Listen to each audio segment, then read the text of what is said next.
Good afternoon, ladies and gentlemen. Welcome to the webinar on Working Together to Build BE Sector Resilience in the New Normal, jointly hosted by the Building and Construction Authority, BCA, and the Construction Industry Joint Committee, CIJC. My name is Hui Wen, and I'll be your MC for this webinar. Positioned as a key component of the International Built Environment Week 2020, which is ongoing for the month of September, this webinar facilitates a platform for discourse and exchange on how increased collaboration across the value chain can enhance business continuity and build industry resilience in the long run. Before we start, I would like to quickly run through some housekeeping measures. Please note that as participants, you're on mute setting. Should you have any questions or if you wish to add on to the discussion, you may do so by clicking the Q&A button on the screen to type in your questions or queries. When we get to the panel dialogue segment, we will also be activating the raise hand function to take live questions or comments from the audience. Should you wish to ask a question verbally at that time, do click the raise hand icon. Here's an overview of today's program. CEO BCA will share an update of restart progress in his welcome address, followed by presentations by CIJC and TeamBuild Construction Group. This will be followed by a panel dialogue focused on the topics of collaboration, business continuity planning, and the use of technology.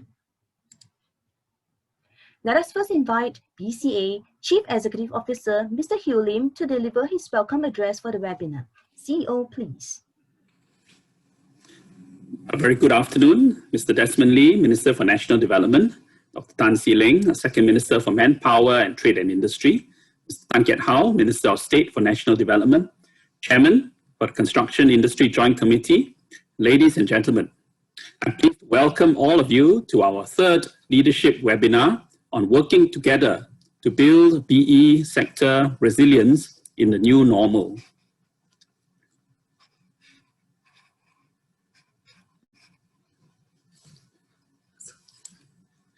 Since the COVID-19 pandemic set in, our construction sector has been greatly impacted. There were major outbreaks in the dormitories, the progress of projects has been significantly disrupted, and many firms face cash flow issues. To help the industry tide over this challenging period, the government has been working closely with various stakeholders to cushion the impact. To date, the construction sector has made tremendous progress since restart. As of 11th of September 2020, practically all construction projects that were suspended due to the circuit breaker have been approved to restart. We note that more than 2,200, about two-thirds, have resumed work on site. Concurrently, 7 dormitories have completed their employer-level cohorting, with another 22 dormitories to be ready by the end of this month. To encourage good implementation of safe management measures at work sites, BCA has been carrying out regular COVID safety inspections, and we are pleased to share that the industry is observing a good standard of COVID safe measures. Among the large projects inspected, about 6% were found with shortcomings in the observance of SMM. For C+ stoppages due to cases, about 300 sites were issued safety timeouts, but only 10 have had to be issued full stop work orders. The majority of the projects were able to resume work fully after the safety timeout. Additionally, the Construction Restart Booster has provided timely support for the sector. Thus far, some 13,000 firms have benefited from $270 million under the support package, and we encourage firms to come forward for the support package application if you have yet to do so. To facilitate the resumption of construction works, BCA has been co-organizing a series of webinars, clinics, and dialogues with the trade associations and chambers towards a safe restart for the built environment sector. To date, we have completed close to 20 engagement sessions, which saw about 27,000 participants. These engagement sessions were well received, and as a result of these collaborative efforts with our industry, many more of our construction firms have restarted work. Moving ahead, government will continue to lean forward to address industry's concerns and to support firms in your efforts to restart work quickly and safely. For example, 2 construction restart support centers, one at BCA's Bradle campus and one at the Jurong East Mall premises was set up about a month ago to assist firms that require assistance on their restart applications and dealing with online platforms. Firms who have visited the support centers were able to get help in making swab appointments for their employees using the swab registration system, to check access code details on the Safe at Work e-service portal, or even just to register their bank accounts at vendors.gov to receive the construction restart support. We have made available at the support centers a new comprehensive resource kit, especially for subcontractors, to facilitate these firms to resume their construction activities smoothly and safely. It is available in both English and Mandarin. We're not out of the woods yet. Recently, about 100 project sites were issued safety timeouts due to a new cluster at the Sungai Tengah Lodge. The majority of these sites had proper SMM in place, and we were able to lift the STOs quickly. Given the risk of re-emergence of infections, we must continue to enforce good segregation measures on site. This will ensure that the impact of any COVID cases are contained, preferably within individual work teams and work zones, so that there is minimal disruption to the overall work site. In this digital age, the adoption of technologies and smart systems will be able to help better manage COVID-safe management measures on work sites. The BuildSG-COVIDSafe Platform, or CSP, spearheaded by BCA, allows data to be connected to the government's access code and can be extended for broader site safety supervision purposes. Since July, 44 project sites had participated in the pilot implementation of the system, and the solution is now readily available for wider adoption.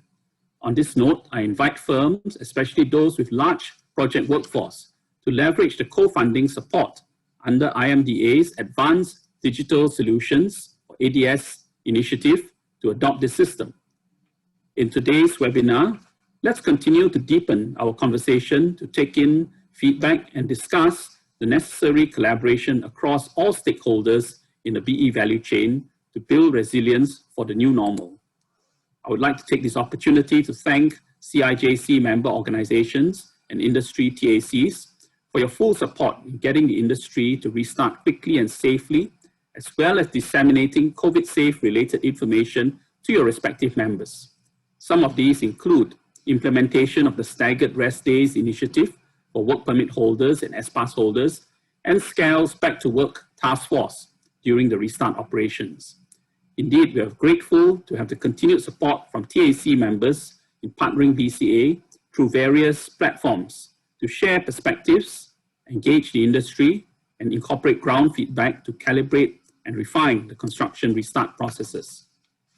To help the construction sector to get on a sturdier footing post-pandemic, we will continue our partnership with TACs and strengthen industry engagement on shaping and transforming our industry to emerge stronger with greater resilience against future disruptions.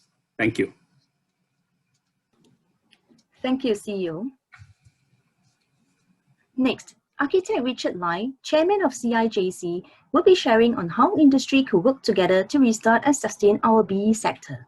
Architect Richard, please.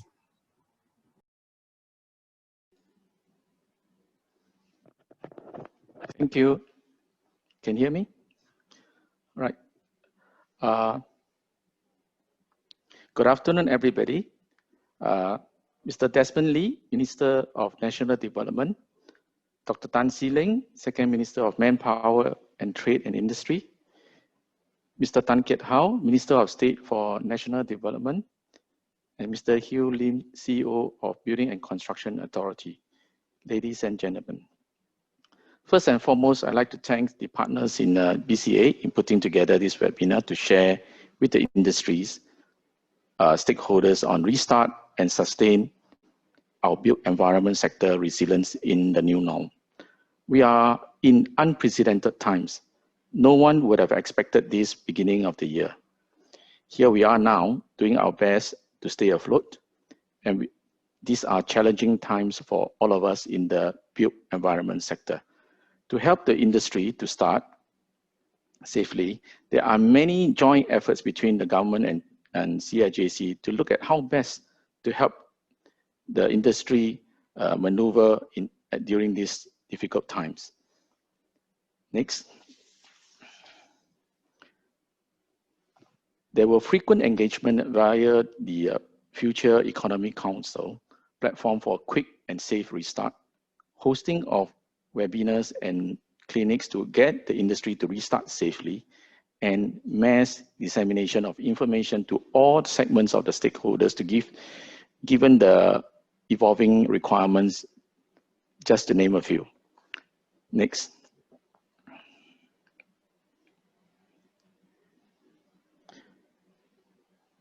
Now, on the financial assistance package, there's this joint support scheme, which in short called JSS, which expires in March next year. This is definitely helpful, especially on the cash flow to the affected companies. Next, the waivers and rebates of foreign workers levies and the waivers on the cost of fortnightly swab tests for all workers, etc. are also the outcome of the numerous meetings CIJC and TAC had with the ministries. For these financial packages, we'd like to thank the government and the ministry for the general support to the industry. Next. On the business continuity across the supply chain, there's a prolongation cost is a hot topic. Now, projects are taking longer to complete due to the safe distancing measure in place. There are also the redesign of worksite and workflow too, not to mention the work suspensions, supply chain disruption, cash flow that the industry face. Hence, this is increasingly becoming a burden not only to the developers, contractors, but also the consultants. The entire value chain is affected. On behalf of CIJC, we hope that the ministry can consider financial support on the prolongation costs for developers, contractors, and consultants. Next. Moving on, we also hope the ministry can look into the prescribed period under the COPMA 2020 to ease the contractual obligation of the private sales and purchase agreement and project completion period. On the contract front, we appeal to the government's assistance in legislation or temporary legislation to address the possible contractual dispute for both the public and the private sector. We would appeal for the government's assistance in the facilitation of the following, especially on cash flow. Next. Bridging loan to help with the cash flow of individual companies, and green lane for bridging loan application to tide the industry over this difficult period. Next.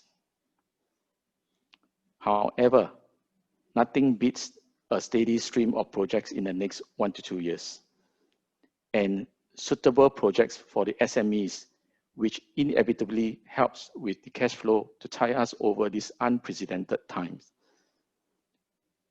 Next.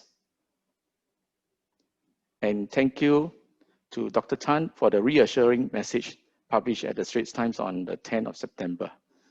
And we look forward for the more jobs to be rolled out to help the SMEs. Next.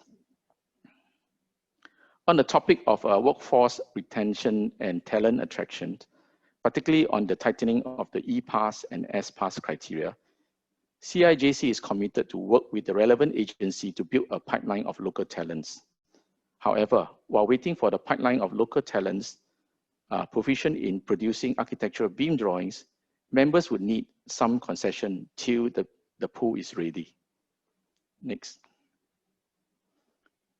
The SMEs will be competing with big fellas like Lend-Lease for the same limited pool of talents in practice. Next. On digitalization, in the built environment sector, large corporations and some SMEs have already adopted the digitalization of business processes on its human resource system, financial accounting system, corporate management processes in the past years. Major construction projects with highly standardized construction works processors have been incentivized to adopt PVVC and IDD processes with BCA initiative. Next. However, some of the SMEs have yet to embark on the digitalization effort due to its small setup and its nature of business. CIJC members will collaborate with its effort together with BCA to achieve a concerted digitalization effort throughout the supply chain for the industry. And please support CIJC members for the exploration of automation in design. Next. Now, INPQS, expected to launch in October 2020, will be an effective and expedient platform to enhance the efficiency and quality in building specifications. With the wide adoption by GPEs and key private firms, its utilization can be scaled up rapidly. And of course, the implementation of the much awaited Connect X. Next. Now we look forward on the enhanced processes in COVID-safe management. We look forward for greater transparencies and the rolling out of more mobile swap stations and moderate swap requirements for those who do not mix with workers directly on site. Next. And our requests were being answered on the 9th of September 2020 while I was still preparing these slides. Okay. Next. Next. Okay. And BCA heard our feedback and it's done. Next. We hope that the relevant industry can fine-tune the processes on the discovery of COVID positive case on site, and to consider a clear and robust set of SOPs for the stop and restart work processes to minimize further disruption in case of a resurgence of infection. Work must continue on site as progress helps with the company's cash flow. Clarity of new measures and processes to cut down on lost time and cost. Next. Okay. On the strengthening of the supply chain, we hope that the government can explore the setting up of green lanes for the supply of goods from the neighboring countries, and to consider the allocation of more land at subsidized rate for PBU and PVVC works to cut down on the disruption from border controls. Next. Construction companies struggle to get back on track, so are all the related services. Next. I guess a new contract tracing device is something we cannot do without moving forward. Next. As living with COVID-19 will be the new norm. Next. We are in unprecedented times. We, as part of the built environment sector, must unite as one to soldier on together to emerge stronger. Next. The pandemic is changing the way we work. We need to keep an open mind to look beyond what we are familiar with, to embrace new ways of getting things done. To emerge stronger, we need the help from stakeholders to share with members of CIJC, in your opinion, could have been done better. And I hope in pressing on collectively, we can all do better than what we are doing now. Next. Thank you. We hope for a clear sky ahead. Thank you. Thank you, Architect Richard. Now, Mr. Raymond Chan, Director of Construction Technology, Team Build Construction Group, will be sharing on their journey amidst unprecedented times and moving ahead, their close collaboration with project stakeholders for business continuity in the new normal. Mr. Chan, please. Thank you, Hui Wen. Ministers, distinguished panelists, industry leaders, ladies and gentlemen, a very good afternoon. My name is Raymond Chan. I'm from Team Build. Under normal circumstances, I would have started with, I'm glad to be here to share the journey or the topic that I'm talking about. But I think for this case, I think most of us, if not all of us, but rather we are here for a different purpose. Instead of talking about the challenging times that we have went through for the last 8 months. But as men and women of the built environment, which is associated with the harsh concrete and rebar that we work with every day, I think we look towards restarting, probably stronger, and it's in our belief that together we can. All right, I've divided my presentation into 3 segments. Sorry for that.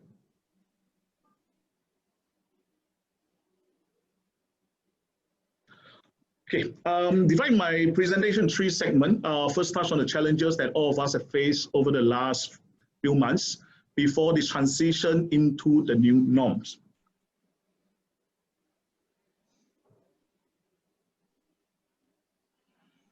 I think when COVID first hit us, I think the first thing that all of us experience is the disruption to our day-to-day life, to the business. Works are stopped, we have 0 revenue, there's uncertainty, we do not know whether this will last a week, a month, a year. We do not know when this will be over. There's major disruption to supply chain, how the materials have been delayed, how projects have been delayed by materials delivery. We start working from home, we are uncertain about the productivity, the efficiency of how this works and how we can make this work. I don't know for you, but for me, I don't even have heard of Zoom before this, but I think now, instead of asking which meeting room we are going to, now it's asking about which link we should use for the Zoom meeting. Then we experienced a lockdown, when the dorms have been locked down, the stay-home notice for the S-Pass holder, the closure at borders will actually affect some of our colleagues where their spouse are not able to come back to look after the kids, and that affect their works as well. And in the age of the social media where we have a huge amount of information coming every day, it is a time whereby we have too much information on some things, too little information of a lot of things, and then there are conflicting informations. And we start to come to terms to this disruption is then moving on to the containment stage, whereby the workers' dormitory becomes the topic where we try to stay safe, we try to stay healthy. As we experience the lockdown of the dorm and trying to restart by starting with the safe workforce, with safe accommodation and getting the dorm to start, getting the swab test done become a challenge. And with the support of community like the Temasek Foundations, we are able to carry out large-scale swab tests for our dormitory. And after which we actually went into the canning of some of these workers to clean dorms that have been just set up. And when the room and the morale of the workers are badly affected, we are fortunate to have a very strong community that is actually supporting out of goodwill, bring joy to the workers that have been locked out in the dormitories for this prolonged period. With the containment done, then we look at restarting. How we try to maintain business continuity in the challenging time, and of course the 3 safe parameters, creating a safe workforce, a safe work site, and the safe accommodation and transportation.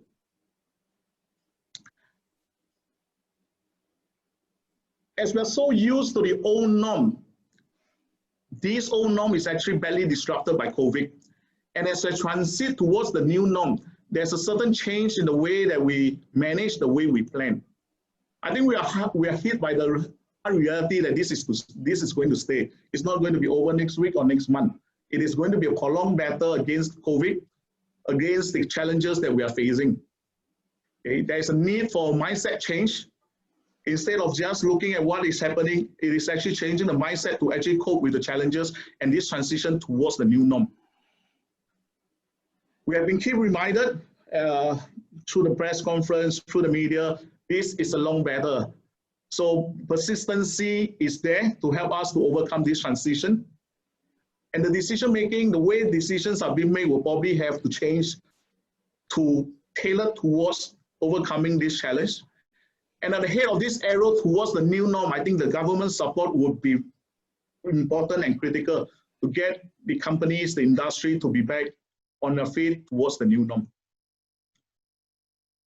So we talk about the new norm. What is actually the new norms? Disruptions. I think disruptions is the new norm.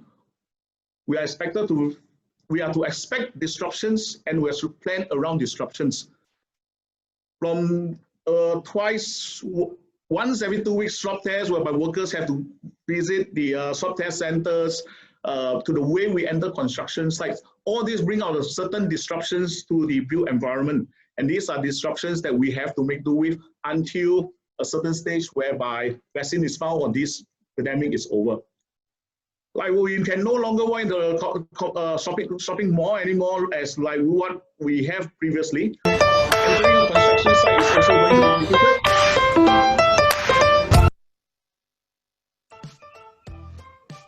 With the safe entries and the decorations that we have to do.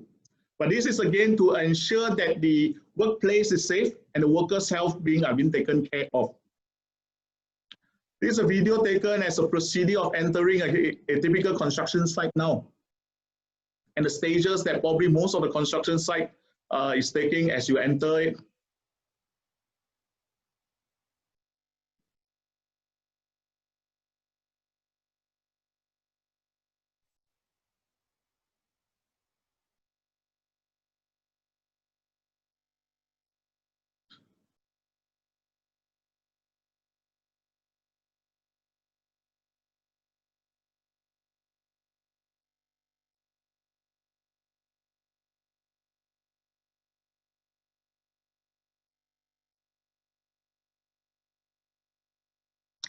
The different steps that you have to take to enter a construction site now.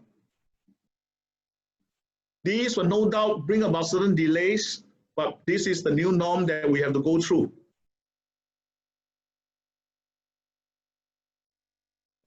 The new norm is about changing the way we manage, plan, and works. Previously, planning is all about progress, quality, deployment of forces, manpower, and workforce. But if you look at a typical chart now, we are talking about zoning, we are talking about separating, or doing planning for the worst case scenario, whereby there is as little disruption as possible when the inevitable or the worst case of a COVID case being happen in a construction site. Areas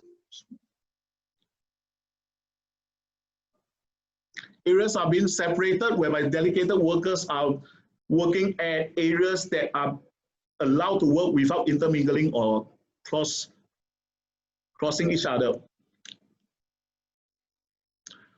Cohorting become a big word in the construction industry because of the safe accommodation. And there is the new norm is actually collaborating not just within the organization itself, but with your subcontractors, especially subcontractors, to optimize safe accommodation and transportation. It is important and essential to strategize the cohort and segregation for the sustainable business continuity. In TeamBuild Group itself, basically, the workforce, the entire workforce, including the subcontractors workforce, are separated into 3 different groups, whereby if there's a certain group that actually, unfortunately, goes into a lockdown, the business can still carry on with the other groups being available to work.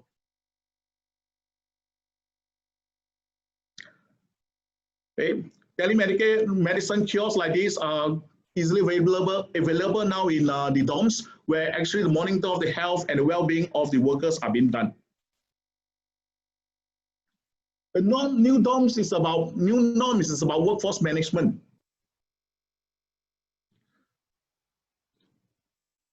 Basically, collaboration for resources sustainability, where we minimize impact, trying to start work as soon as possible to mitigate cash flow. It is important to identify and reassess resources so that the required workforce are actually assessed based on critical activities to allow steady start.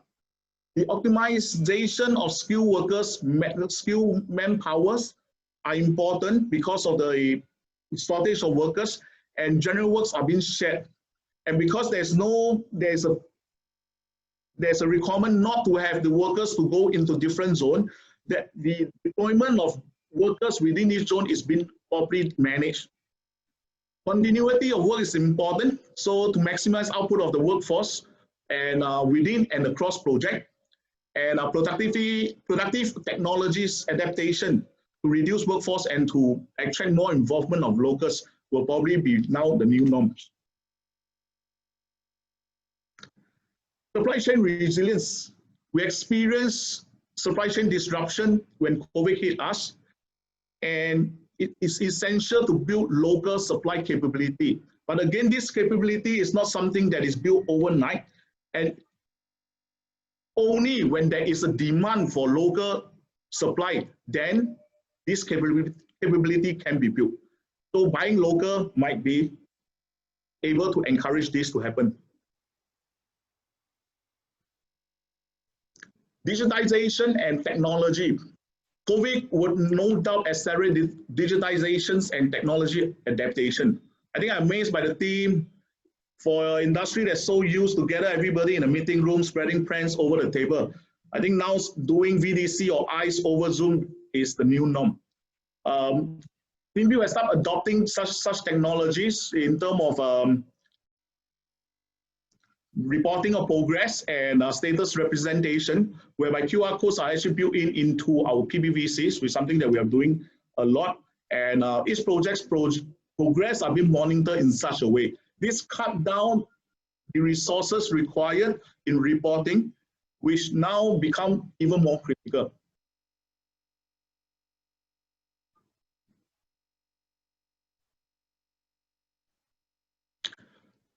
These SMM or these safe management measures are now being built into our integrated security system as part of the checklist that we have adopted on site. And data analytics using AI are being explored to actually track and monitor behavior. Okay, I have a little video on this as well.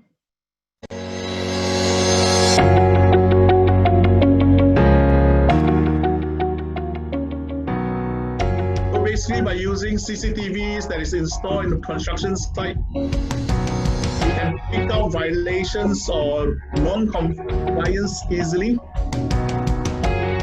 AI algorithm.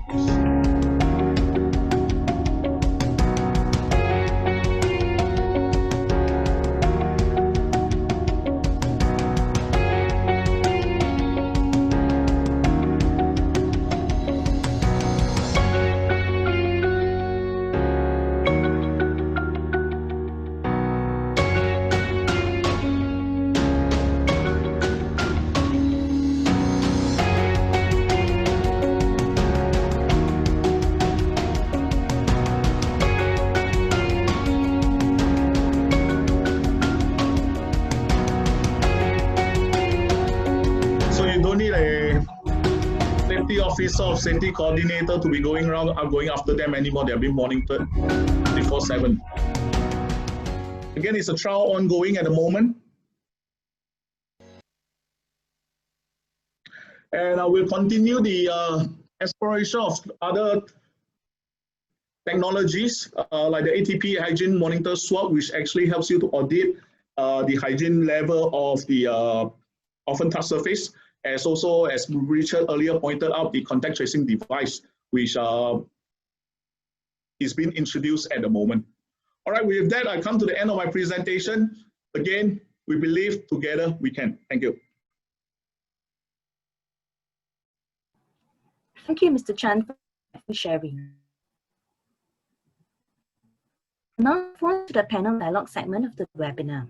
Today, we are pleased to have on the panel Mr. Desmond Lee, Minister in Dr. Tan Seng, Second Minister of Power Industry, Mr. Hao of State for National Development. Together with them, we have Mr. Hugh Lim, Chief Executive Officer, Chairman CIJC, Mr. Ern Yip Ming, Immediate Past, and Mr. Raymond Chan, Director of Construction Technology, TeamView.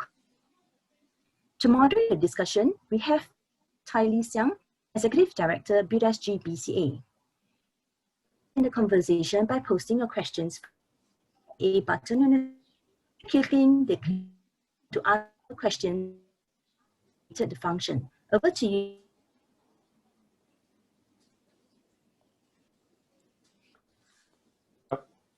Very good afternoon, everyone to this webinar on working together to build the sector resilience in the new normal. Now, you probably noticed that this webinar is inserted in the midst of International Built Environment Week.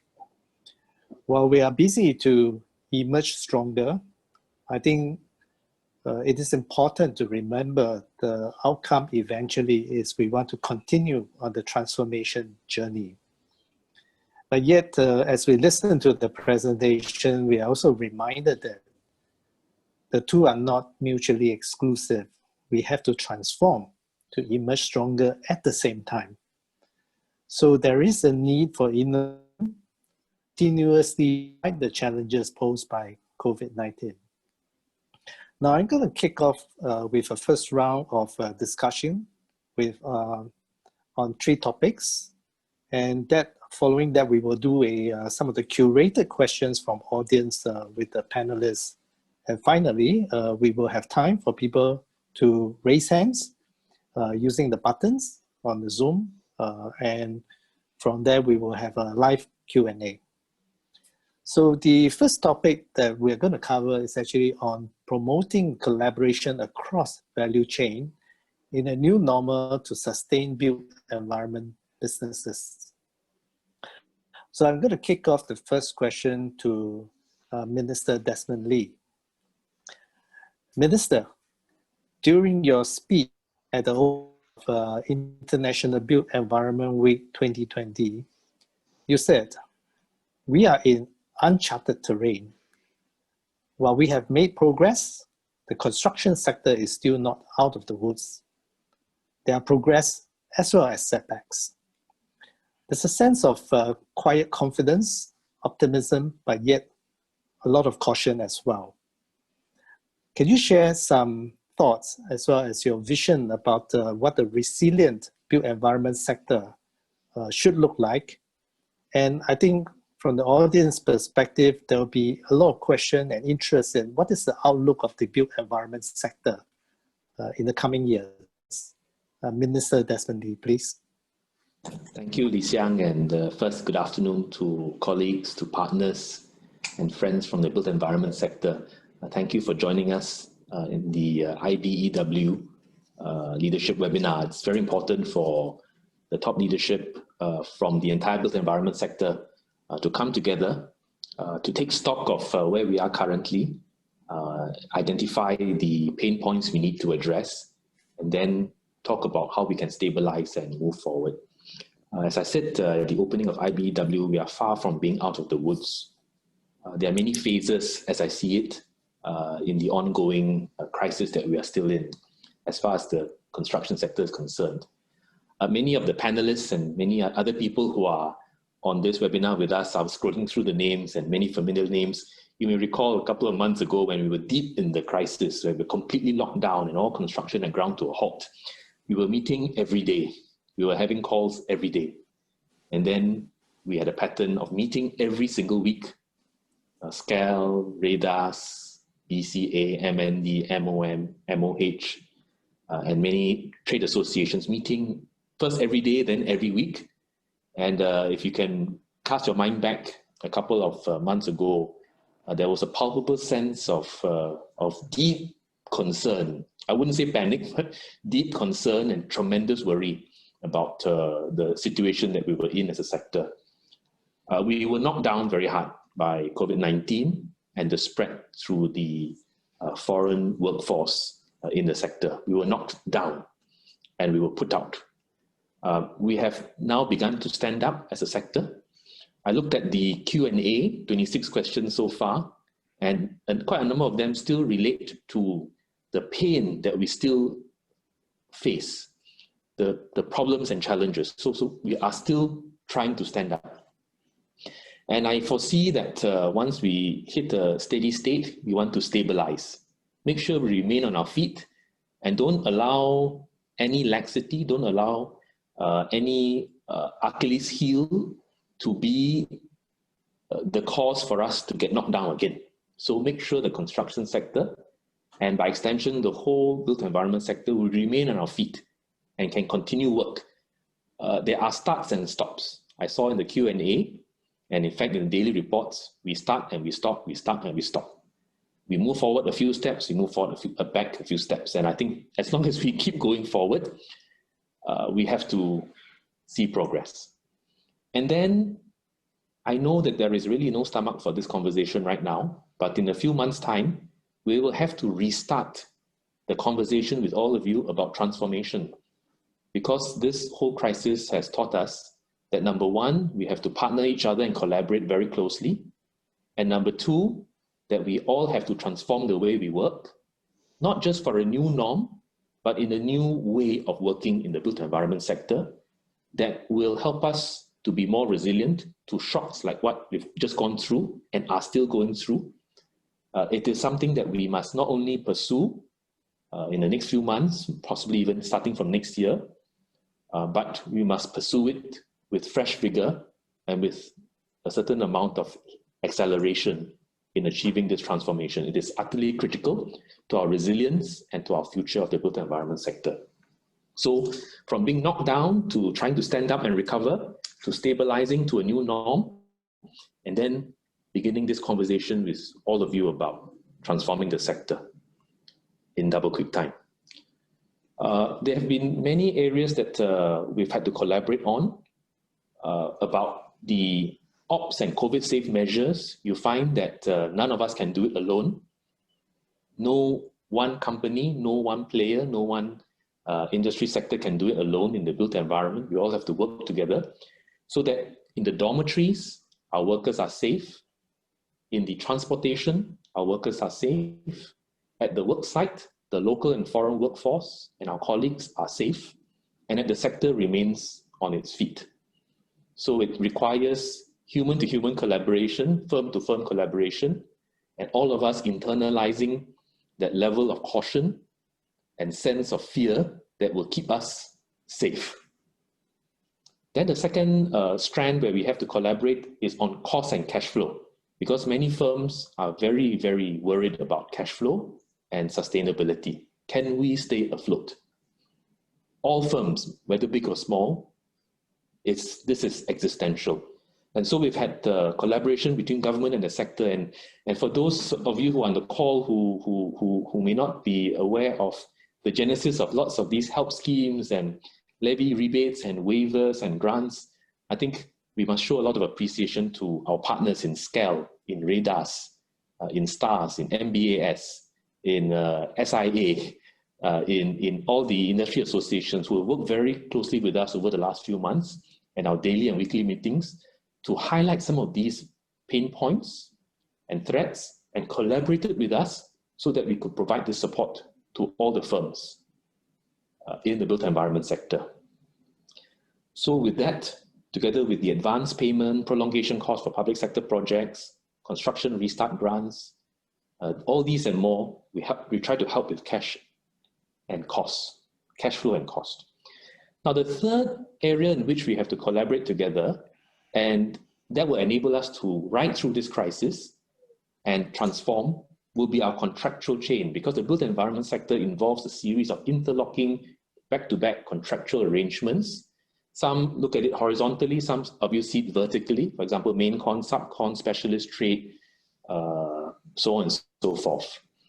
And because of the structure of our industry, there's a lot of areas where there can be fragility. And really, we're not talking about I win, you lose, or you win, I lose. Because if that is the case, then we all will lose. We must try to win, to have win-win with a small w. Because in reality, if we have small win, we are all just sharing the pain, sharing the burden, sharing the loss. And it just requires one party in a contractual chain to stand our ground, to cause the whole deck of cards to come collapsing on us. So to some extent, government, we've played our part by intervening legislatively, by making law, such as the COVID temporary legislation in relation to claims that are linked to COVID delay. And it's all the way from purchaser developer, all the way down to main con, sub-con, and supplier that we need to keep an eye on. And so legislation can only go so far.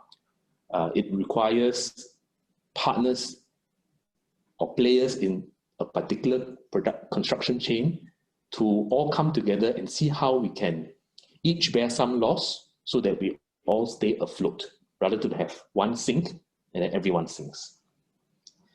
If I may just come to the very last, second last point, and that is about how we can ensure that we start and stop, in particular stop only when we really need to, and there are many questions in the Q&A about that, and I think Dr. Tan Si-Ling will be able to share more about the efforts by the government and our industry partners on the front, and how we can collaborate so that when there is an outbreak, and there have been and there will continue to be outbreaks of COVID in our foreign workforce, in the construction sector, how can we scope it down to the bare minimum so that the stop is limited to a certain number of workers and workforce without affecting the wider construction sector, and yet at the same time have that precision and accuracy so that we don't let COVID cases slip through and bring down the rest of the sector just because we want to be very narrow cast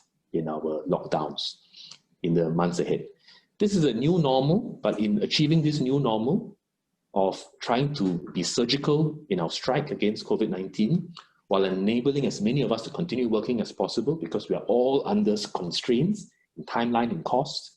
It's very, very painful for all of us in the sector and all of you in the firms. We need a lot more acceptance of technology, a lot more personal discipline, a lot more intra-firm and inter-firm collaboration, and a lot more deliberate planning and our coherence and cohesion to those plans.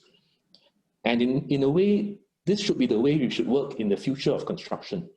That amount of planning, and whether it's virtual design and construction, but the kind of planning so that we can be very effective in construction, but more importantly, for now, be very effective in keeping everyone safe and keeping our projects moving. I'd like to come to the point that Richard raised at the start of this presentation.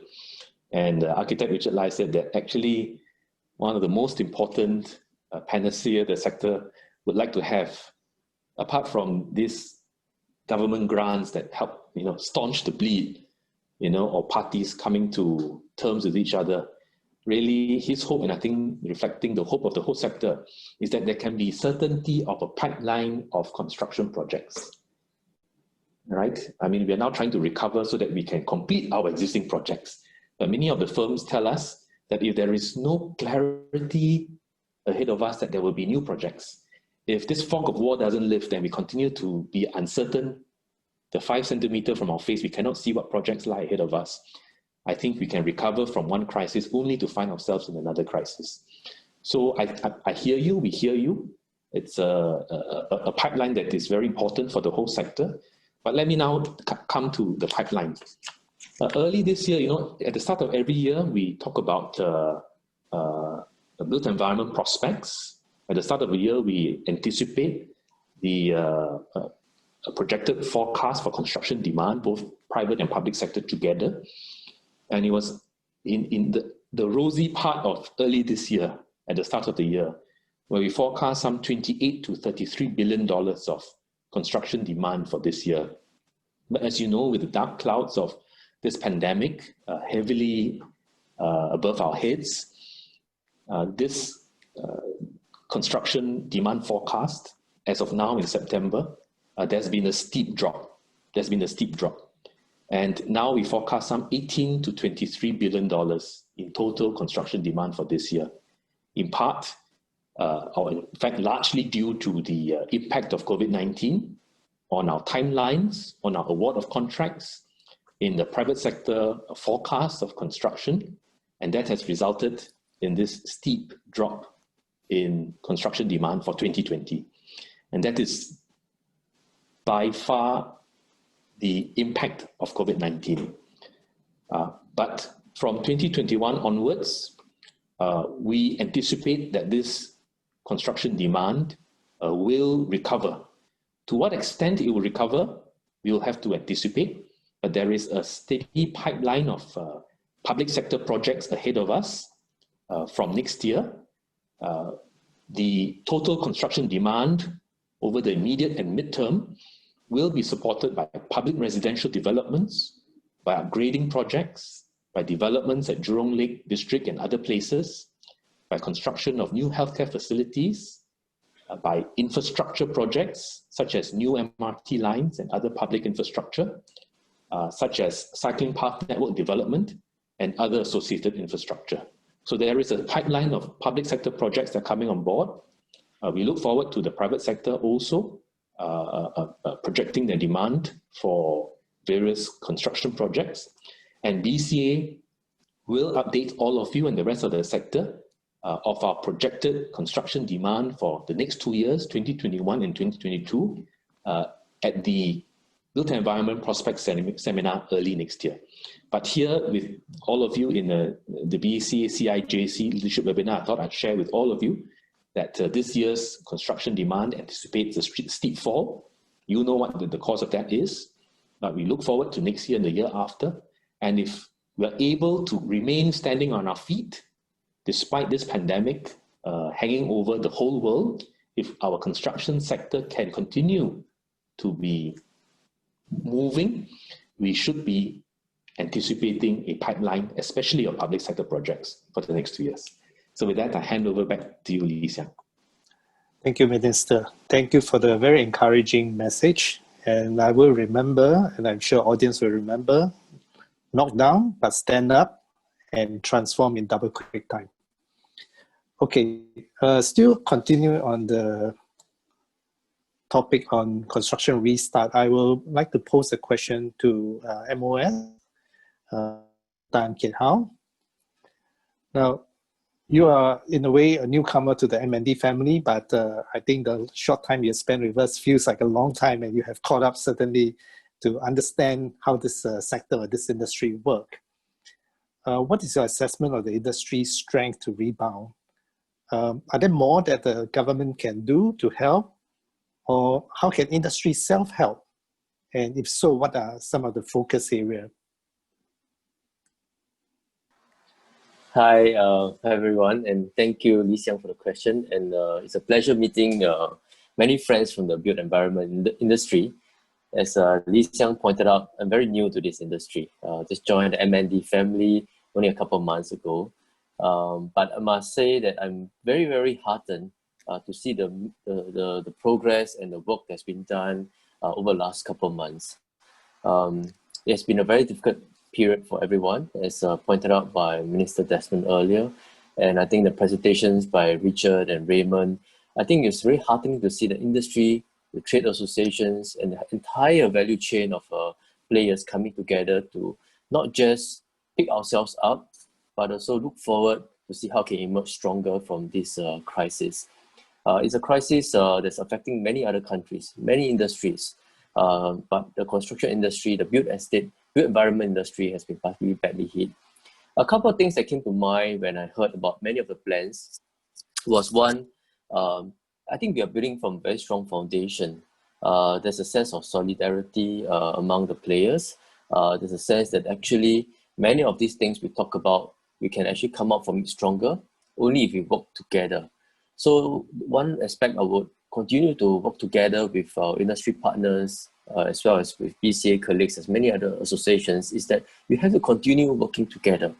And many aspects of the ideas we talked about, whether, for example, Raymond talked about some of the digitalization solutions like contact tracing. For example, we talk about some of the smart digital platforms we talk about. The thing that works for technology and digitalization is if that more people, more companies, more players use it, actually there's more critical mass for it to be successful. So whether is it the Intelligent Nation, National Productivity Quality Specification like IMPQS, or many other platforms that BCA is working together with the industry, the more companies, the more players are on it, there's more critical mass. So the entire value chain can be digital, saves resources, save costs. Actually, in such period of time, where everyone is facing a crunch in terms of workers, in terms of resources, it allows us to free up resources, valuable resources, to use somewhere else. if you can save time in terms of processes. And this only can work if everyone in the value chain uses the same solution, uses the same platform, uses the same standard. So I think the first part, I think, want to work together with everyone is to get as many players, as many companies working together on this digitalization effort. And I think the BCA and government agencies have done a lot on this aspect. For example, recently they launched the $20 million support grant under the Advanced Digital Solutions to help companies to pick up digital solutions to restart safely, and also to put in place more advanced solutions to help the companies and our sector to improve the processes, right? So this is one aspect we should work more aggressively together. The second aspect I would say is really looking in terms of automation. I think earlier some presentation talked about automation in design, but I was add on, it's not just automation design, but automation across the entire value chain, whether DFMA from manufacturing, for example, in IHPH, for example, aspects of the whole value chain. There are opportunities for us to improve the digitalization efforts. And in one particular aspect, I would hope to work more closely with industry partners is looking at jobs and skills of our workforce. How to continue to upgrade our workers, different job skills, job ladders, helping them to pick up new skills to do things differently. So as we emerge from this crisis, emerge from COVID-19, it's not just about the industry emerging stronger, but we have better firms and better jobs. So two aspects I want to highlight, and I want to commend the efforts of the industry, is about coming together to put in place solutions that benefits not just one or two firms, but many companies across the entire value chain in a built environment. Digitalization is a very good example of that. Platforms. Secondly, I hope to work together with everyone who's really looking at jobs and skills, ensuring that it's not just automating the processes, but we are creating better jobs and much more competitive firms after this crisis. So this is two areas which I hope that industry partners can work closely together with us. Thank you, Minister of State. I'm glad that you mentioned that in your short time with us, you saw a strong sense of solidarity. I think that is a good sign and good encouragement to the industry as well. So next, I'll turn over to Second Minister of Ministry of Manpower, Dr. Tan See Leng. Second Minister, in a way, you're also new to the world of built environment sector, of course, coming from the MOM perspective, and you have seen all the challenges of workers and housing issues. And Minister specifically also mentioned that perhaps you can address this issue of start-stop and how do we actually have a better restart. So can I invite you to share some thoughts about what are the issues that continue to keep you awake, and how would you like to see the industry move forward from, especially from the manpower perspective? Dr. Tan, please. Thank you. Can you hear me? Yes. Yeah. Okay. Thank you. Thank you very much. And I think it's actually very heartwarming to actually be able to join this webinar, and also to look at the various initiatives that the entire industry has undertaken in terms of working seamlessly with our efforts to try to control and contain this particular outbreak itself. I mean, and also as we look forward expectantly towards the new so-called normal in terms of how we live with COVID, because I've always been preaching it from the very beginning that I do not think that there will be a post-COVID world.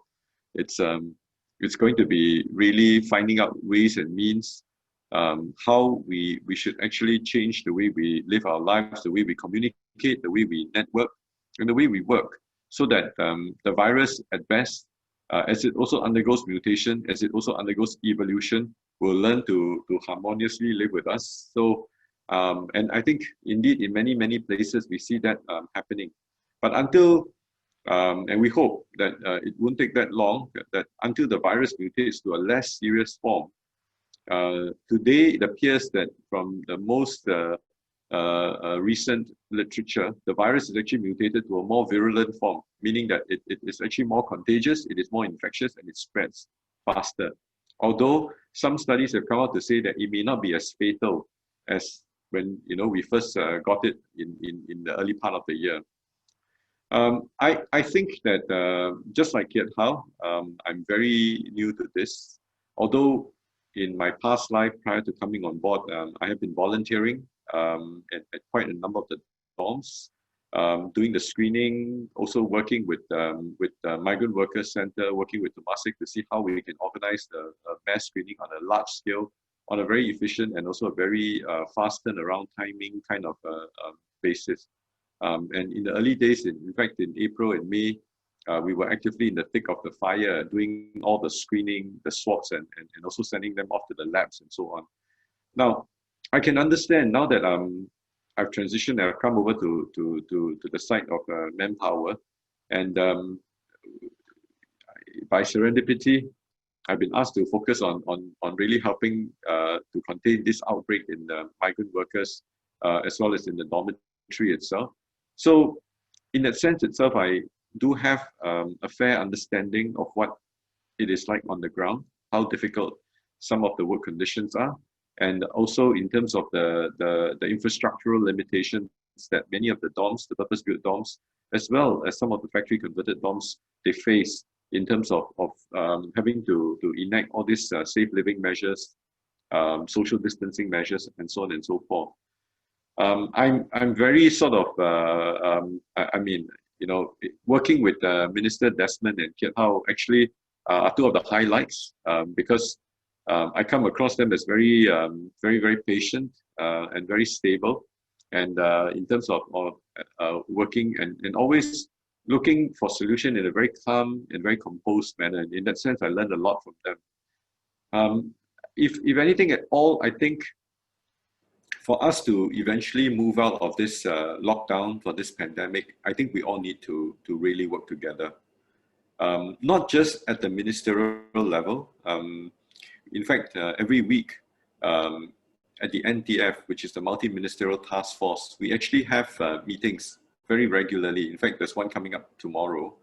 And all of us then come in and give inputs at webinars like this, at meetings with the SCAL, with the Dormitory Association. Yesterday, I met up with the Dormitory Association, the leaders there, to understand what are the difficulties. And it has now morphed into a very regular, almost like a huddle kind of thing on a fortnightly to monthly basis to see how we can continue to support the various employers, the construction companies, and also the dorm operators.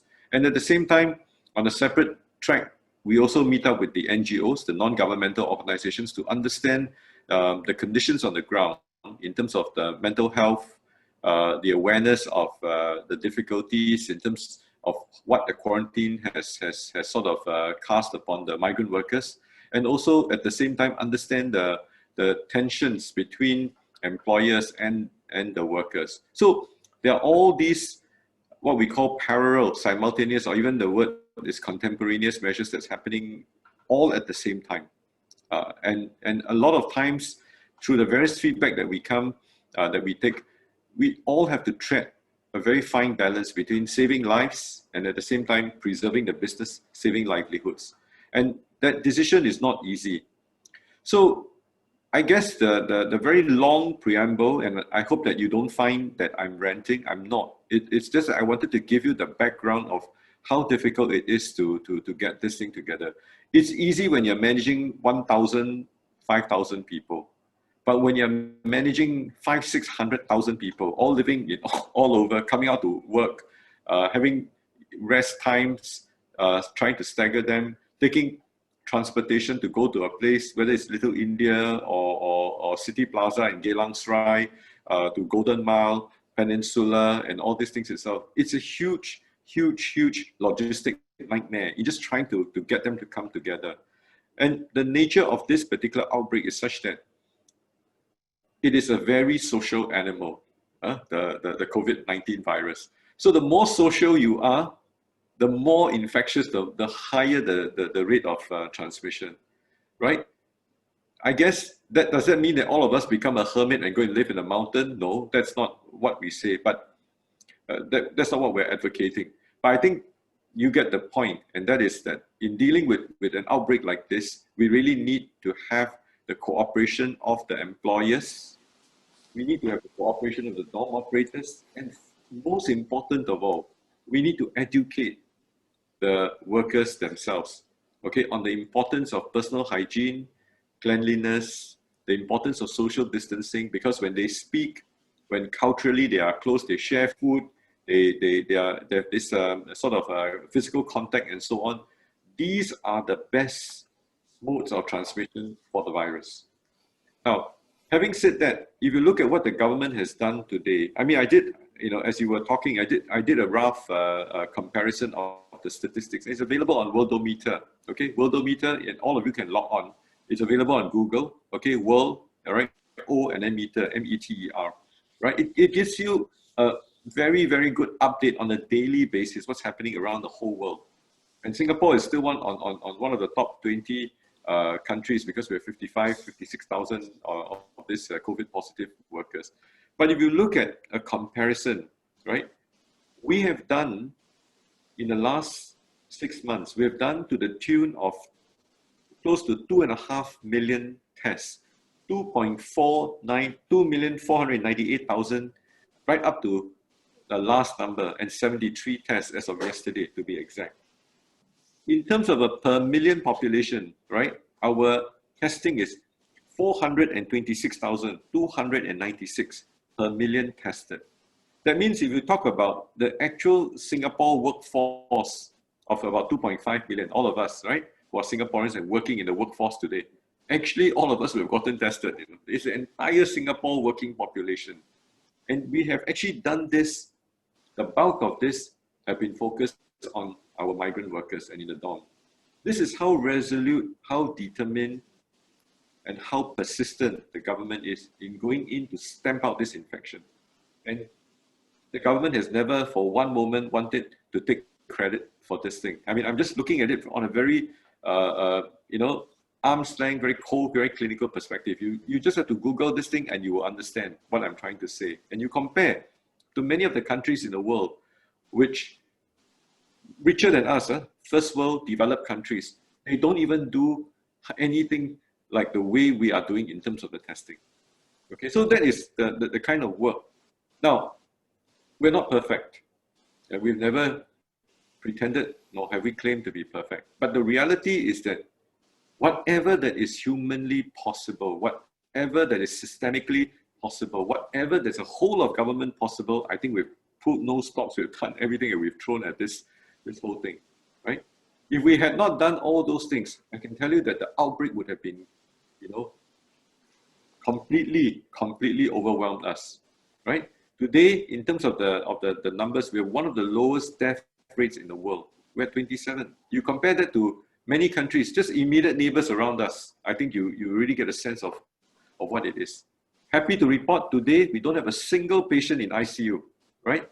And the bulk of our workers, all right, just for 2 nationalities, okay, Indians, Bangladeshis, you compare that with their home country on this same Worldometer statistics, you get a sense of the prevalence and the epidemiology of the disease itself, right? This is the kind of odds that we are up against. But in spite of that, we hunker down, we continue to deploy hundreds of thousands of nurses, healthcare workers, lay people, doctors, you know, doing things round the clock every day, 7 days a week to go and do the screening, right? And at what cost? This is actually up to today is still borne largely by the government.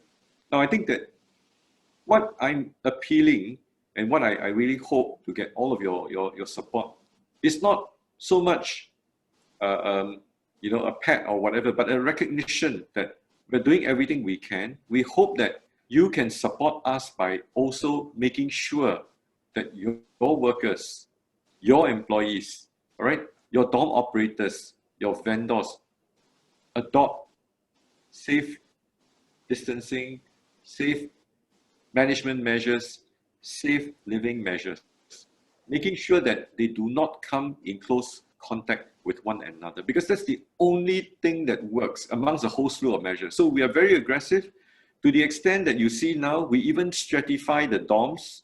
For the dorms that have the hot dorms, we actually go down, we are going to reduce the the frequency of the testing so that we can pull the cases out faster. Some of them we are now contemplating don't even do pool testing. We just do individual testing so that we can be very precise in extracting them out, so that all those things you talk about in your Q&A, why is it that there's a lag place, there's a lag time? It is because of the fact that we need time to decipher from the pool, to call them back to do the individual testing again. We are now trying to clear that for the high risk storms, right?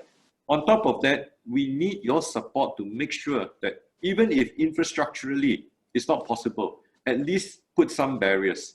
I mean, look, all of you are from the construction industry. And you are very innovative, group of companies. I mean, you have architects, you have engineers, you have developers, and so on. If anything at all, you know the system very well.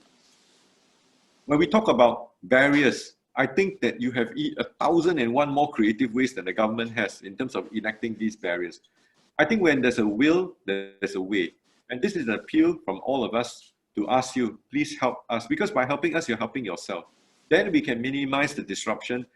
We also don't, enjoy pulling people out, because when you pull people out, it means that I got to put people in to go and identify them to go and pull people out.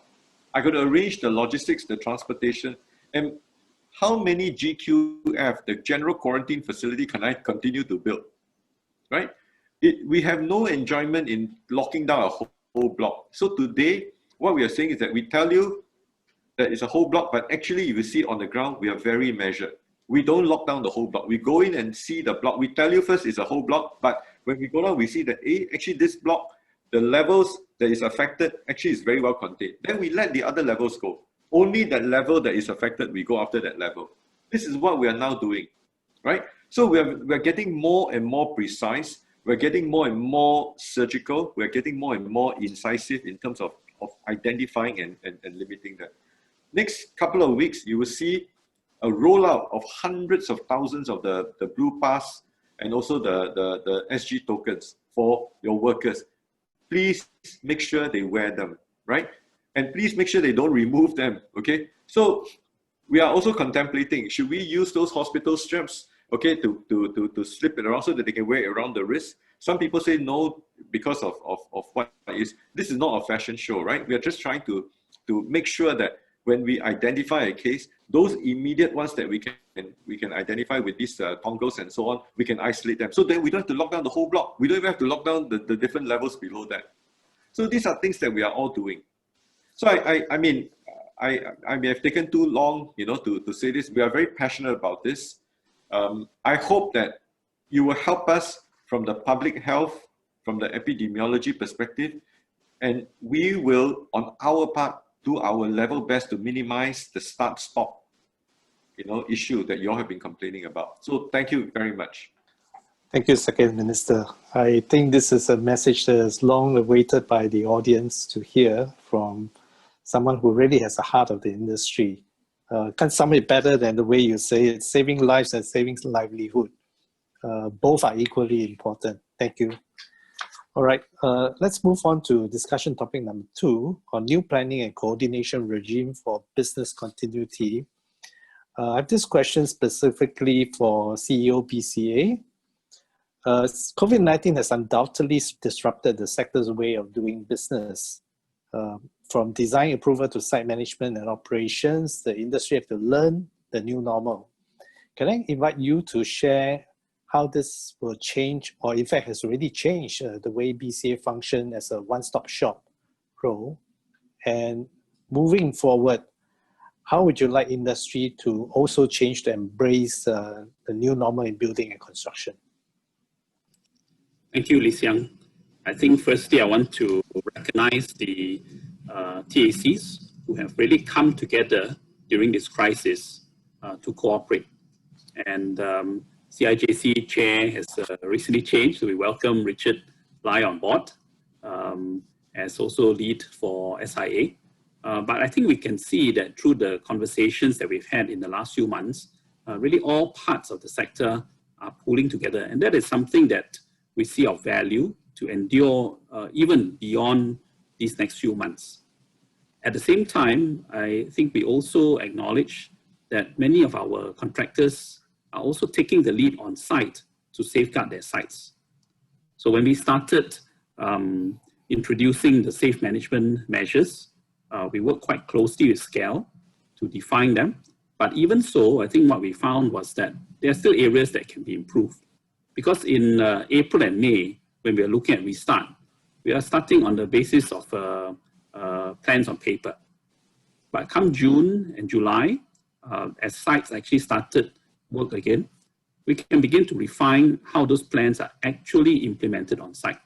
If you take the example of zoning and segregation, on a paper plan, some of these zones actually look quite good, but actually when you go down to the ground, and the contractors, when you start work, you actually go down to the ground, you realize that actually some of these can be better segmented, and that will help with dealing with issues like safety timeout.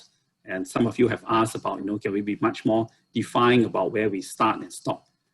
So this is where the industry working together can actually improve how its safety measures are actually implemented on site. And they also help each of the sites be able to partition the impact of any new outbreak cases.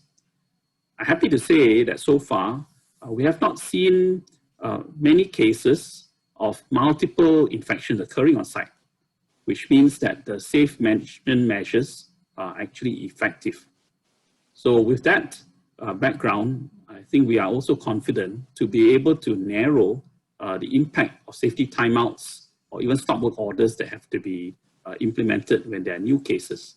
And again, this is where I think the different parties in the value chain can come together to actually help us to tighten those measures so that we minimize the impact on ongoing projects. SCAL also have strongly recommended the adoption of measures like a Blue Pass.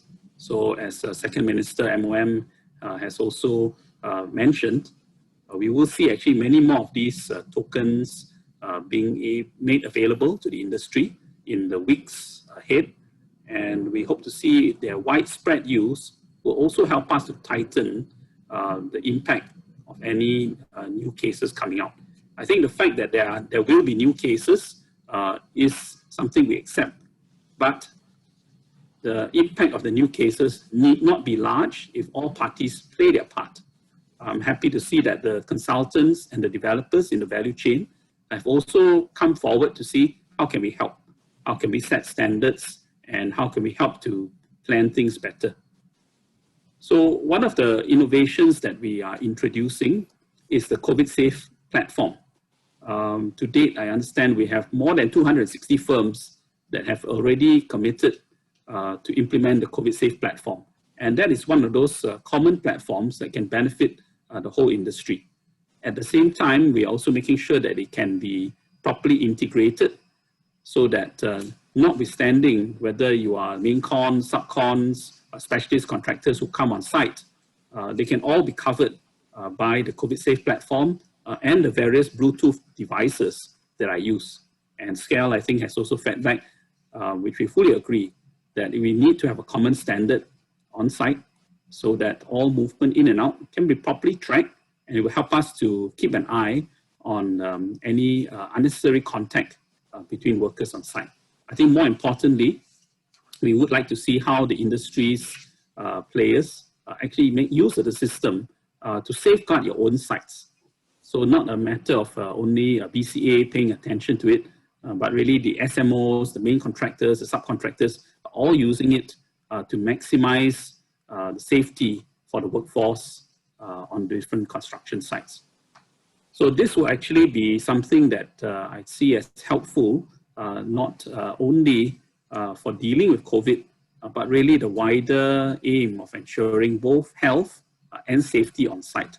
And in fact, the COVIDSafe Platform is actually built upon such a system to help with broader site management and site safety.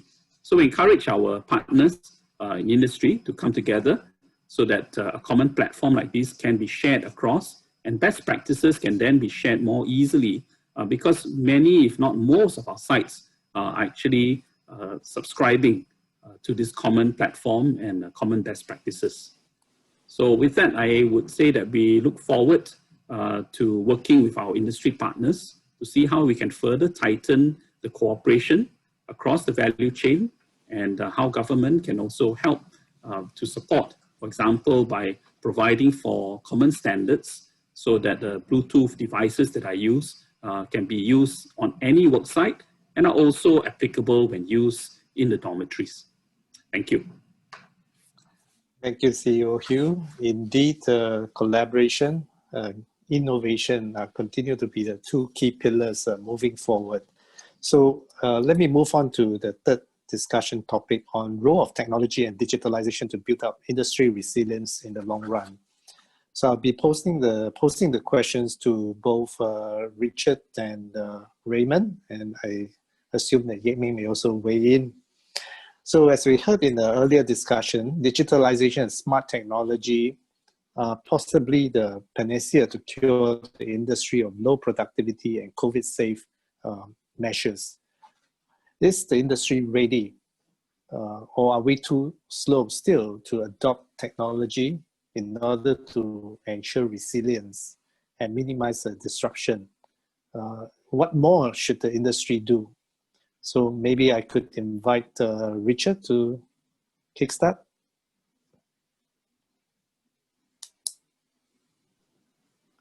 I think as Raymond had shared earlier, before COVID time, we don't even know what is Zoom. So, in fact, when during the CB, the very first reaction from SIA to help our members is to have this lunchtime Zoom sharing of how to help members to tackle this difficult period. In fact, we have shared with members how do we do submissions, how the authority is going to operate, things like that. So Zoom become a common platform for us to communicate. And for projects, I think I'm not selling this so-called software, but it appears that now we are all very comfortable to have meetings virtually. And in fact, everybody is quite used to it. Like what Raymond also just shared, it's just people will be start asking where's the link, you know, that kind of thing. And moving on even to site,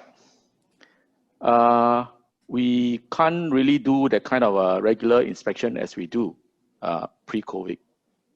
And in fact, we are even suggesting to our contractors, when we do inspection, we want the RTO or even the main con rep to take a video to walk the site and explain to us the progresses and what are the things that couldn't move, and then what are the problems. And if the issue cannot be resolved, then we will consider whether a visit to the site is necessary. So in fact, we are all communicating, some of them communicating from home, some of them communicating from office. That's how we are actually starting to get used to day in, day out to get things done. And it's quite heartening to also see, I have, I mean, some projects, we can even communicate through Zoom, through videos, and we get our building up. Also, technology plays a very important part. And the job I'm sharing now is actually a PVPC job. And during this time, we see contractors putting up the Lego piece one by one. And then and during this lockdown period, we even get to top up some of the blocks. So this is really heartening to see that we can still do things and get things done, though we can't physically go to site. We communicate through Zoom, and we get updated through a video from the contractors on the progress made on site. Thanks, Richard. Yek-Ming, would you like to share some thoughts? Hi everyone. First of all, I think I would like to thank our ministers and also BCAs and also the MOM team for actually standing with our industry throughout this period. In fact, actually, as what the Minister Desmond mentioned, I think we have been meeting at the deepest problem almost like, every week. So I think we thank Minister and also the government for giving us, the sufficient support. So as I think industry, I think for the digitalization, I think we should look at the whole value chain. I think before the COVID, I think we have already embarked on many digitalization in construction technology, design technology, DFMA. But this COVID actually will spur and also will expedite our change because we have less worker now. We anticipate that 20% of our workforce will be going home. So for this period when the borders is closed, we will have less workforce to work on our projects. So we need to use this technology to speed up our construction process. For example, I think like what Richard has mentioned, we are looking at remote supervision, remote control on our workers. And also, I think we hope that CIJC will come out a concerted effort to streamline the whole process from design, construction, and up to the facility management. Richard and me have actually wanting to form a task force to look into this digitalization along the whole value chain. Yeah. Thanks, Yip Ming. Raymond, I know that the Team Build has done a lot, so just some thoughts about how we can do more, in fact, accelerate. I think the fact that we are having this webinar here is actually a shift towards digitization. I think under normal circumstances, we'll probably be gathering in MBS or at Singapore Expo to have this. And it makes with 600 over participants here, I think the whole digital environment make it so much convenient to be involved. And it's not just about digitization, but also what we are embarking on, the DFMA and other offsite technologies, which allows us to actually carry out segregation and actually putting in measures much easier than in a construction site. So I think that will actually help in this journey to fight COVID. Thanks, Raymond. We actually are running behind time, so I do get some consent to extend slightly. So I'm just going to pick up one or maybe two questions from previously submitted by the audience before the webinar. This one actually talks about an interesting subject that we seldom talk about. Actually, we can go straight to question 4. This is about planning for business continuity in our BE sector, about sustainable tender price for business continuity. How do we price for the next waves of infection in future tender and its impact on our revenue, profit affecting business continuity? I think this is best answered by industry players. So again, I'm going to call upon Richard and Yip Ming as well as Raymond to share your thoughts and maybe any suggestions that you think, even from government perspective, that we need to look into, especially in relation to business continuity. Richard, please. Okay, this is a very difficult question, and how for a contractor to submit a quote, if we were to price in all the safety measures, I think the price will be too high for even the developers to even consider. I think the way forward would be, how do we so-called divide the risk among the key players in the industry? Things like maybe the developer and the contractor. So these are the consideration to see how you can bring down the possible costs. If such thing really happen, what are the measures that need to be in place? Otherwise, the prices of construction submission will definitely skyrocket. Yip Ming, what do you have? Maybe you want to feed in. I think we have actually checked with many insurance players. They too are unable to price in the cost of pandemic hitting our projects. Like what Richard has said, I think one of the alternative is to actually to mitigate this risk. I think the whole value chain in this BE environment have to share this risk, right from the developer, consultant, contractor. I think we identify the risk and then we share the risk so that when pandemic happen, everyone's share the risk. Then that is more sustainable. Yeah. Raymond, any thought? And also I invite the rest of panelists if you feel that you want to weigh in on this. So we all wish we have the answer for this. I think it doesn't benefit the procurement entities or the contractors if we start building layers of safeguards towards these future waves or the next wave. But I think for one thing, at least we should be clear about what is the new requirements, whether it's door, whether it's workplace. And if the next wave call for additional measures beyond this, there might be a mechanism that could be built into the contracts to actually mitigate these risks for all parties. The mechanism must be there, it must be clear so that everybody understand the risk that they are taking. I think if we start building these layers of mitigation, the person who get the contract might not be the most competitive, but it's just that he's taking a bigger risk than the rest. And when the risk really hit them, then we have problems with contracts being not able to be completed. So I believe mechanism in the contracts and in the which could be done at a higher level could actually mitigate this. Maybe I can weigh in, from the perspective of MOM. Yes, please do, Dr. Tan. Yeah, thank you. Now, I think if you look at, and I've shared this with Mr. Yek Meng and some members of SCAL and also the Dormitory Association before. If you look at the last 20 years, since the turn of this millennium, we've had SARS in 2003, we've had in 2009, we had the H5N1, and then we had MERS, and following that, I mean, in between that, we had Ebola. Of course, those two, because it was largely confined to the Middle East and Africa, it didn't really come here. And then now we've got COVID-19.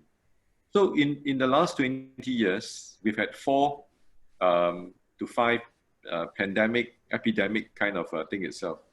If you average it out, every 4 to 5 years, you actually have one outbreak, right? Now, obviously, at PM's message at the inaugural speech in Parliament, which also sort of, in a way, replaced the National Day rally this year. I mean, he said this is unprecedented. But he also mentioned about the possibility, is this disease X? This is not disease X. But we are not going to rest on our laurels. I mean, if anything at all, for the 200 years that we have been around as a sovereign nation, I mean, of course, first as a trading post and so on, as a colony, and then eventually becoming a sovereign nation. I think it's, for us, our strategic location as a hub, as a node in terms of for business, for investments and so on, will continue to be the way we hope that we'll be able to grow our economy and grow our country and our resources. Now, if you think about all of the work that we are looking at, I think it's imperative that we start to prepare, and this actually is a wake-up call for us. So from the purpose of designing an entire ecosystem at a point of entry when, whether it's migrant workers, whether it's foreigners coming in, if they're going to stay here and they're going to work here and so on, I think it behooves us to start a system of planning for them in terms of a longitudinal protection, not just for them as well as for our own community, right? So from the perspective of screening to the perspective of public health, education, helping them to assimilate into dormitory living, getting structural improvements in terms of the safe distancing, new measures. You can see how we envisage that new purpose-built dorms and so on will be like. These are measures that we are already undertaking. So you can imagine that at the government side, we are preparing the entire ecosystem to be ready. So I guess how much of that thing will filter down, I mean, we can't tell you. I mean, obviously, you can prepare for it. It may not happen for the next 10 years, but at least if it happens within the next 5-6 years, you are prepared for it. Thank you, Second Minister. I think, in fact, what you have brought out is a very long-term vision from a manpower perspective, and equally, I think this is also an inspiration for the built environment sector to actually ask ourselves, besides price increases in the short term, how do we intend to do business? How do we intend to price in risk and yet build resilience so that this is a much more sustainable long-term sector? Thank you. I think that, again, I want to just quickly include one question for the subcontractors. That's question 7. And I'll take question 8 together. This is about support for subcontractors and specialists, asking what framework or support structure is there to help subcons and specialists in a lower level of construction value chain. And you can also show question 8, similar, which is how can we help smaller SME? Again, this is not just subcontractors, consultants as well, to enhance business resilience. So maybe I could invite firstly CIJC to, and also Yik Ming, Raymond, to give short thoughts about this. And later on, I would like to invite also BCA and also POHS to weigh in. Richard, you want to take the first? Okay. Sure.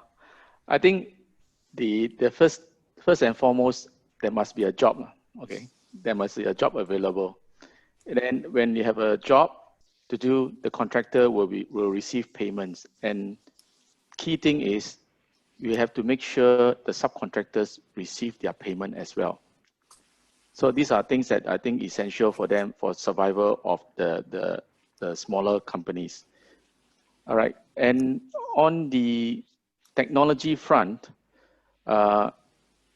I believe the smaller firms, though they are small, but they are picking up the technology that's available in practice. And whether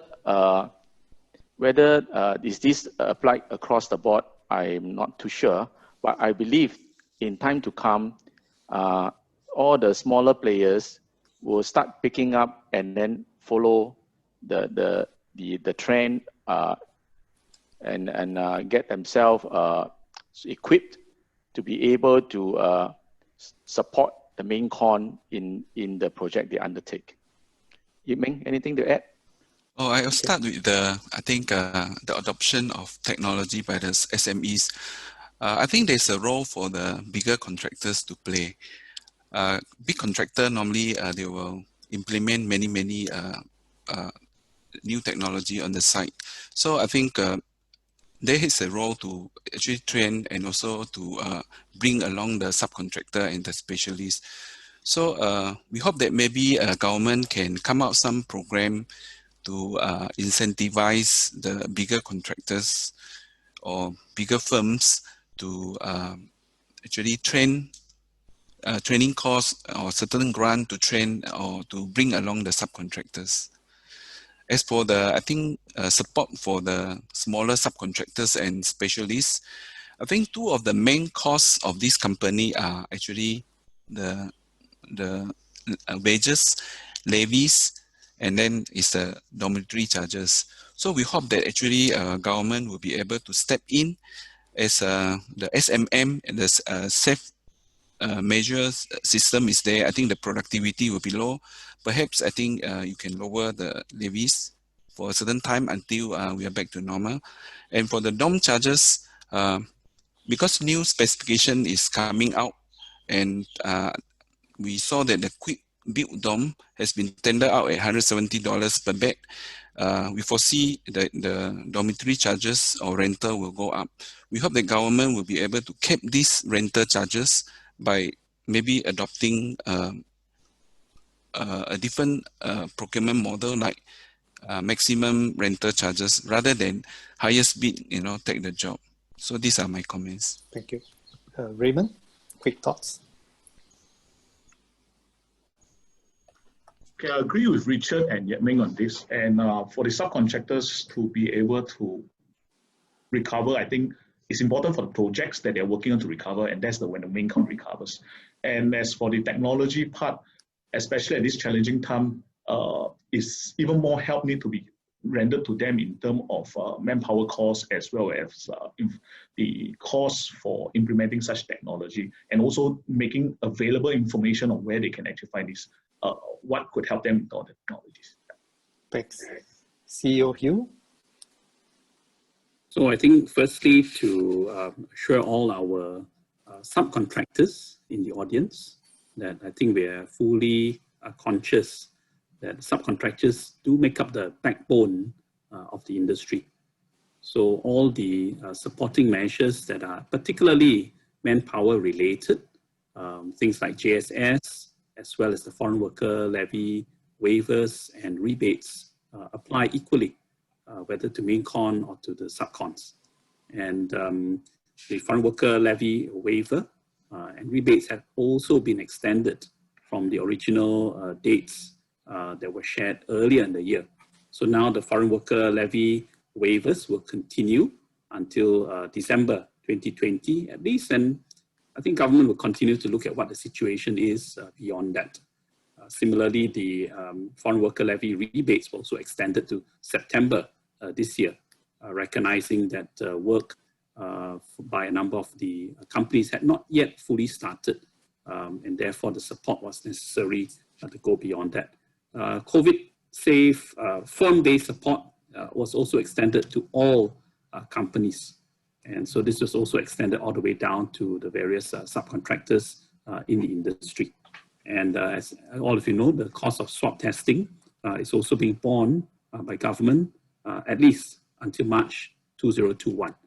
Beyond that, government will take a look at what the situation is and decide where to go on beyond that. But beside it, I think what was mentioned earlier, making sure that some of the devices and the technology can be made available to subcons.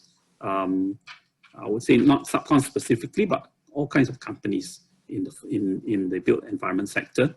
Under the Productivity Solutions Grant, or PSG, we do have support for SMEs specifically to be able to adopt technology solutions that will help them to interoperate on the main cons. Now, at the same time, of course, the more main contractors adopt common solutions, then the easier it is for subcons to be able to plug in without having to change what they use from project to project. And government is also looking to make sure that, for example, some of the digital platforms that are used are also common across public projects. We are also working with the private sector, with RADARS, to similarly consider a common set of data standards so that the digital solutions which our subcontractors as well as consultants adopt become much more standard across different projects. So by doing that, we hope to reduce the cost of switching from project to project. But of course, at the same time, for main contractors, and I think as Yek Ming has suggested, we can look at what might be necessary to help the main contractors also undertake the training, as well as perhaps even the equipping with certain standard equipment sets with their subcontractors' value chain. And by doing that, we hope to be able to level up the standard of productivity and digitalization across the industry. Thank you. Thank you, CEO Hugh. Now, due to time constraint, actually, I would like to invite the PO-CIJCers to give your concluding remark. You may wish to address this question, or you may wish to address any of the question posed, but also, I think more importantly is to give the audience encouragement on how to actually emerge stronger. So let me kick off first with MOS Tan Kiat Hao. Hi, I was listening with a lot of attention to all the conversation and a lot of insights from our panelists, as well as the whole set of questions being asked as well in the chat room. firstly, I must say that I'm new to this sector, so I'm really here to listen and to learn from everyone. And I don't want to pretend to be an expert in any area. But perhaps I just leave my personal reflections to everyone in this seminar. First reflection I have is that I think regardless of all the questions and how we look at main con or sub-con consultants or different parts of the value chain, I think one important point is that we are all in the same boat together. So regardless of which part of the value chain we're all in the same boat. And for us to emerge stronger, emerge safer, and much more resilient, we talked about business continuity just now, much more resilient sector, I think it's really, at this point in time, all working together, taking care of one another, looking out for one another. One good example is what I think Dr. Tan Si-Ling and the rest talked about just now, adopting safe measures in the workplace, safe measures in the dorm. If we all can do our part, it's not just keeping our workers safe, making sure that our project continue, but actually making sure the entire sector, entire industry continues to be able to do their work. Projects can continue to progress smoothly. So it's about all coming together and playing our part. So that's my first reflection. Everyone is on the same boat. The second reflection I have is that I think there are so many more opportunities for us to seize during this crisis. Digitalization is just one good example. How can we adopt new processes, new ways of doing things, new technologies? I think some of our panelists talked about all of us in this Zoom call. We never once probably crossed our minds to be able to do a virtual webinar to bring so many people together to talk about issues of the day, talk about solutions to problems that we all face. So adopting technology is just one good example of how we can all work together for a common cause. And I think the government through BCA and through many different grants that I think Hugh talked about, the Productivity Solutions grants, the IMD's Advanced Digital Solutions grants, there are many grants available. But more importantly is all of us coming together to say, let's step out of our comfort zone, try doing something different, change our processes, you make full use of these opportunities to adopt some of these solutions, whether safe entry, contact tracing, or just different ways of actually doing our build and design operations. So I encourage everyone to work together with us, and I really look forward to meeting all of you, learning from all of you, and getting to know this industry much better. So thank you very much for having me on this webinar. Thank you, MOS. So quickly over to you, Dr. Tan. Thank you, Mr. Tai. And like Kiat Hao, we're both quite new to the team, and I mean, the openness, the candid nature of the discussions, I think were very, very good, because I think it's only through this kind of constructive discussions and a lot of feedback and real feedback of what's happening on the ground that then you can allow us to sharpen and shape policies and the implementation of measures that would actually be most effective. And I think this is the type of partnership that we would really welcome in the days, in the weeks, and in the months forward. We are now at an inflection point. I think the next 1 month will determine as to what that measure and how our measures in terms of all the tightening. So it's like a dragnet, right? We're tightening the dragnet around the containment and the isolation strategy. First, of course, we detect them. So from the government side, we can detect, we can isolate, and we can contain. But the prevention has to be done by you all. So it is a four-step kind of thing. It's we can do step 2, step 3, step 4. But the first step, the prevention, is really, a lot of it is dependent on you. We can use technology, we can do the blue pass, we can do all the gates, we can segregate them, we can do staggered rest hours and all kinds of things. But at the end of the day, if everybody throws caution to the wind, then the prevention will stop. And then we are always plugging the water because it leaks, rather than going upstream to tackle the problem. So I guess I end with an appeal again. The government will do the heavy lifting in terms of the detection, the isolation, the containment. But we need you to start with the first step, the prevention. So thank you very much for hearing me out. And I want to thank Min Desmond and Kiat Hao, and Hugh, yourself, Lee Xiang, Raymond, and Yik Ming for allowing me to sort of share our perspective. So thank you very much. Thank you, Dr. Tan. So finally, let's invite Minister Desmond Lee. You have the final word.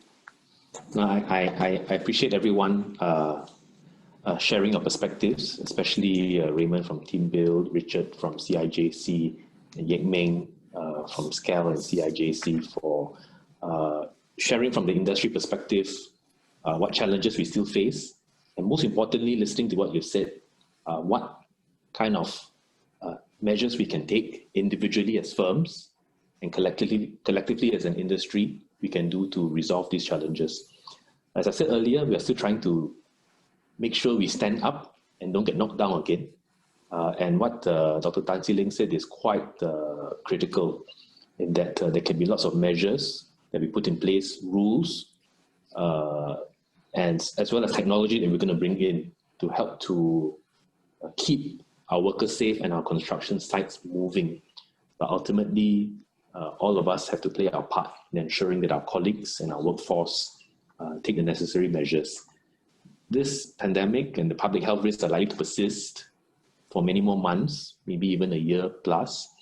And so this is a certain level of caution that we must maintain and vigilance that we must uphold, because the threat is always looming. And if it takes one firm down, it's one thing. The threat is to take down the whole industry. And we certainly do not want and cannot afford that to happen again. So those measures that are on site, including the audits and inspections that are carried out in the dorms and workplaces, seek everyone's understanding that it is for the greater good of the whole industry. Now, I've gotten a lot of points that are in the Q&A, and I know that many of you have not got all your questions answered. I think we've answered maybe just under half.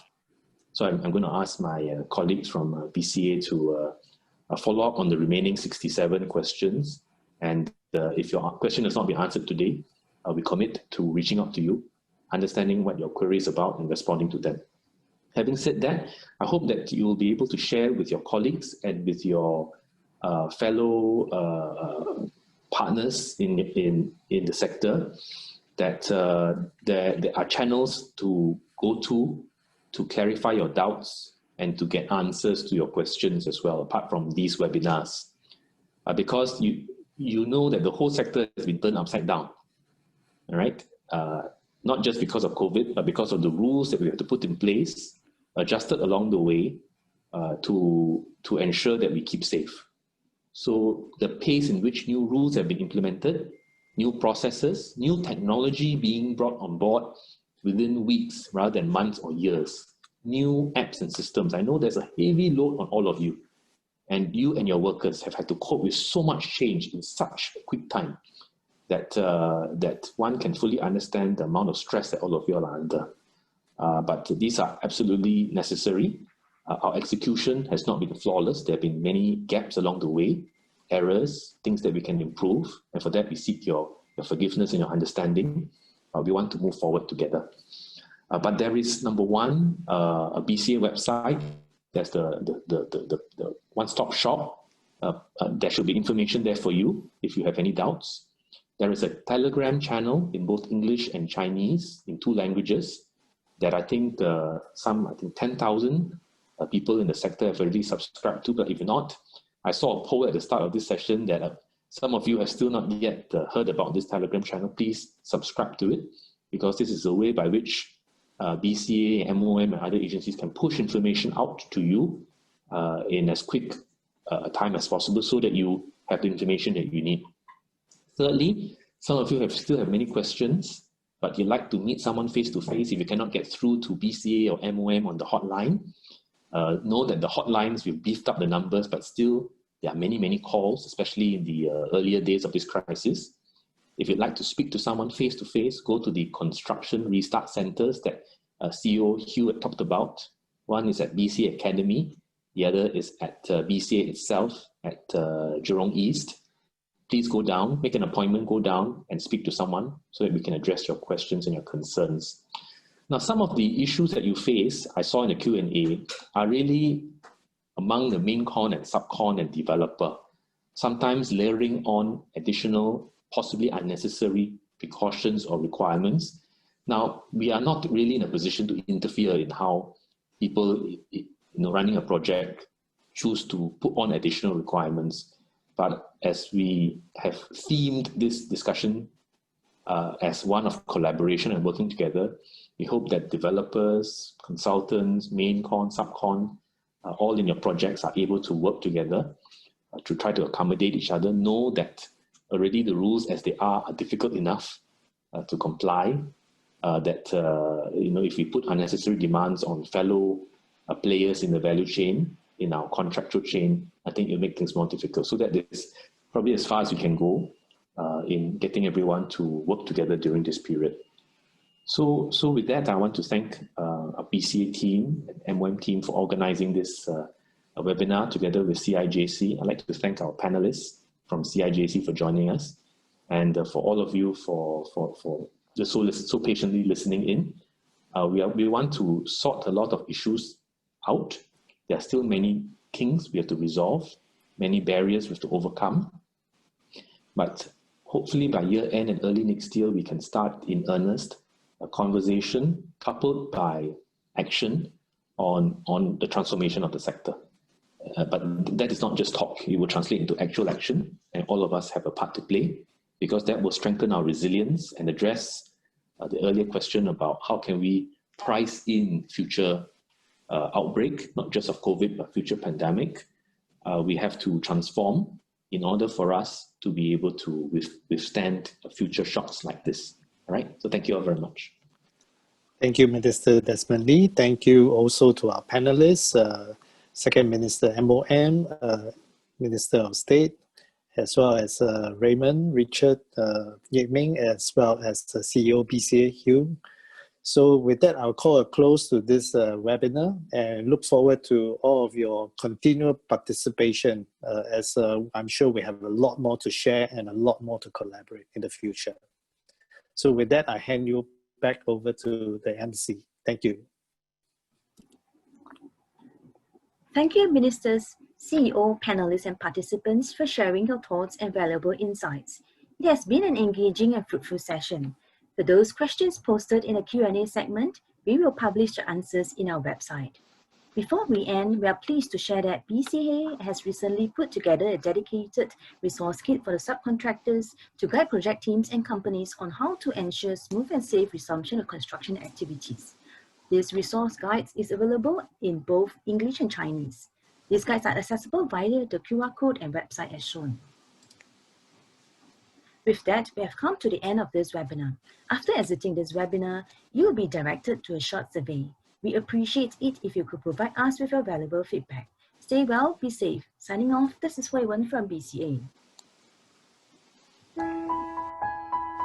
Thank you, Minister. Thank you all. Thanks to Thank Richard, you. Yek Ming, Thank you, everyone. Panelists. Everyone. Yeah. Xiang, Bye. Raymond, Thank you. thank you all. Xi Ling, Jian Hao, Thank you. Thank you. Yi, thank you.